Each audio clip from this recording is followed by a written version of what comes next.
name is Nina Romanova. I'm currently an independent architect, designer, and urban planner. I've been working independently for the last 3-4 years, and that's what I really like. I'm mostly working on interior design. Your work is quite short in time, so let's say in a span of a year you can see a result of your work, and it's quite rewarding. And I think that is what brought me a bit away from urban planning, because those projects last too long and it's really hard to see result of your work, and I felt that this was important for me. But I'm also trying to balance and combine it with some projects that are for my, I don't know, for my inspiration, for what I really love, and something that I feel is important and makes life of others better. I was a part of Restart Ukraine team, and we worked on strategy both for like post-war, post the occupation recovery, but also like general recovery, I'd say.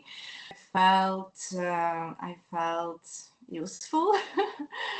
And also recently I was involved in a super cool workshop about my native city, which is Odesa. This workshop was organized by Kharkiv School of Architecture. For me, it was particularly important because it was on Odesa and that I love, and I could, like I felt like I could give my knowledge about it and like my feelings and my experience of living in it, both before the full-scale invasion and now. I started my small private practice, like shortly before the full-scale invasion. Well, actually, that was one of the reasons I moved back to Ukraine, because I felt like after working, after being an employee for a couple of years, I realized that that's not what I really like, though I always wanted that. And I realized, like, I felt like I want to do something independently. And for me, Ukraine was the best place for it. And I still feel like Ukraine, so what I like about Ukraine is this freedom and a bit of maybe house in a good like sense of this word, that you have more like freedom and more creativity to be on your own, to create something on your own. Officially, let's say, I started it after the full-scale invasion. I just had this, I always had a strong belief in our future. And even though times were like hard, you had, and we still have, a lot of anxieties and instability. But for me, this feeling of a brighter future and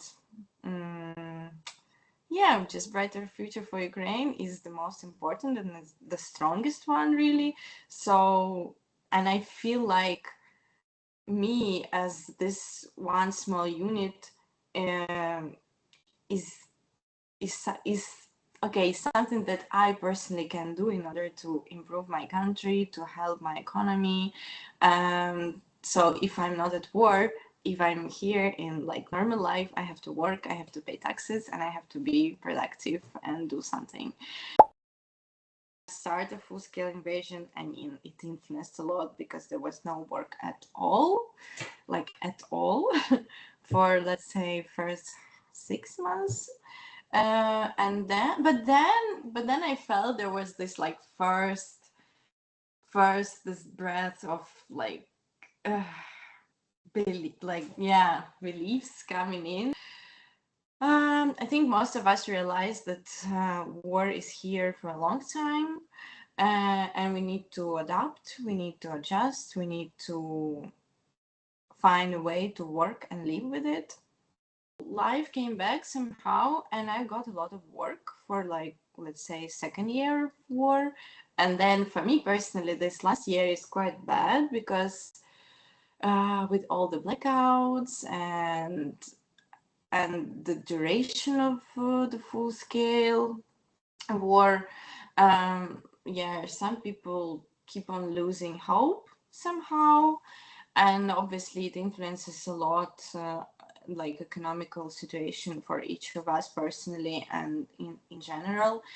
And also as simple as losing people, losing like labor force, because obviously like our realm, like construction is very much relied on male work, and a lot of men and younger guys, they went to war or else left the country, fled the country. So this last year is really quite hard in this sense as well, because let's say more than half of my contractors and suppliers are not working anymore, so I have to constantly look for someone new. The worst effect of this war was that it kind of enhanced uh, my energy to work, to react, to move, to do something, to be better, to improve.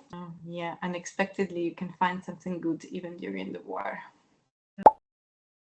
I would rather say I never felt really like I never felt any like gender discrimination, like really something strong towards myself.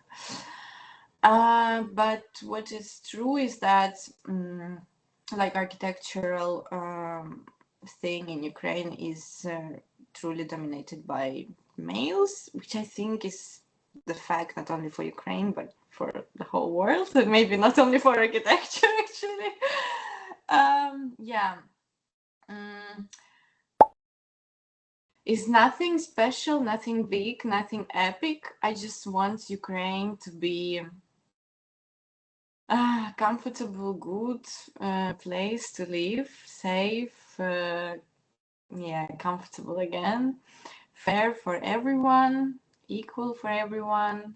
It's about like this complex, long work that contains a lot of effort, smaller projects, people involved with participation, etc., etc.